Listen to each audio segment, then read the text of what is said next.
만 2년 후에 바로가 꿈을 꾼즉 자기가 나일 강가에 서 있는데 보니 아름답고 살찐 7 암소가 강가에서 올라와 갈밭에서 뜯어먹고 그 뒤에 또 흉하고 파리한 다른 7 암소가 나일 강가에서 올라와 그 소와 함께 나일 강가에 서 있더니 그 흉하고 파리한 소가 그 아름답고 살찐 7 소를 먹은지라 바로가 곧 깨었다가 다시 잠이 들어 꿈을 꾸니 한 줄기에 무성하고 충실한 7 이삭이 나오고 그 후에 또 가늘고 동풍에 마른 7 이삭이 나오더니 그 가는 7 이삭이 무성하고 충실한 7 이삭을 삼킨지라 바로가 깬즉 꿈이라.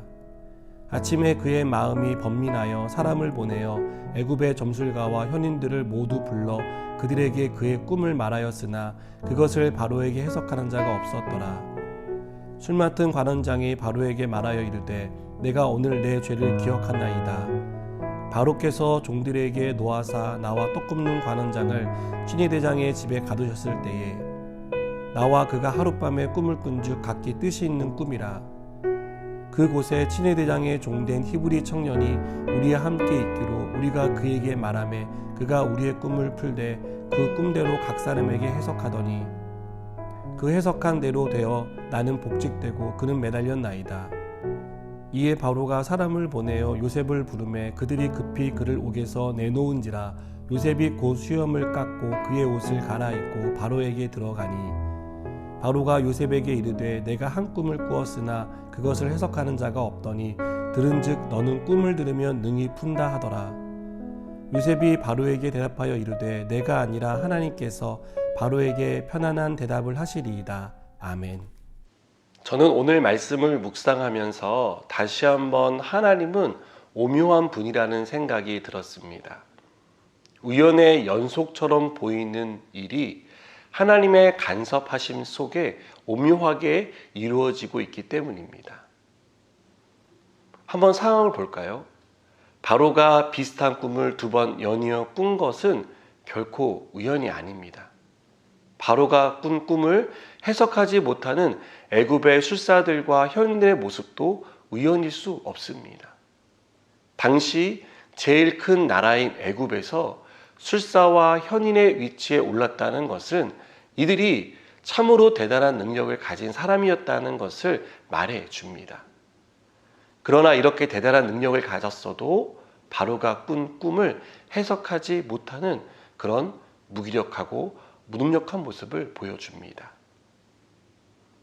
그리고 마침 이때 술 맡은 관원장이 요셉을 기억해낸 것도 우연이 아닙니다. 여러분, 인연이라는 시간은 길다면 길고 짧다면 짧을 수 있습니다. 인연이나 존재 자체를 잊고 있던 요셉을 기억해낸 것은 하나님의 오묘하신 간섭이 아니면 설명이 되지 않습니다.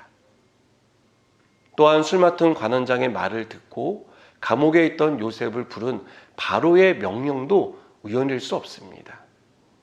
일면식도 없는 요셉을 바로가 그것도 술 맡은 관원장의 말만 듣고 불러낼 수 있었다고 생각되십니까? 상황이, 환경이 요셉을 불러내지 않으면 안 될 만큼 급박했기 때문에 바로가 마음을 움직인 것입니다. 꿈 때문에 뒤숭숭한 마음을 어떻게든 해결하고 싶었던 바로의 마음이 요셉을 감옥에서 이끌어냈습니다. 여러분, 하나님은 오묘한 분입니다. 우리가 하나님의 시간을 다 알지 못하고 하나님이 일하시는 방법을 다 이해하지 못할 때가 많습니다. 그렇다고 해서 하나님이 오묘한 방법으로 일하신다는 사실이 변하는 것은 아닙니다. 하나님은 언제나 정확한 시간과 적절한 방법으로 우리에게 가장 좋은 것으로 역사하시는 하나님이십니다. 이 사실을 믿으시기 바랍니다. 내가 기대하는 시간이 지났다고 실망하거나 내가 원하는 방법이 아니었다고 원망하는 저와 여러분이 되지 않았으면 좋겠습니다. 내 앞의 상황 때문에 절망하기보다 하나님이 오묘하신 방법으로 간섭하신다는 믿음을 가지고 신뢰하는 저 여러분 되기를 축복합니다. 하나님은 누구도 예상하지 못한 방법으로 하나님이 이루고자 하시는 뜻을 우리의 삶 가운데 펼쳐 주십니다.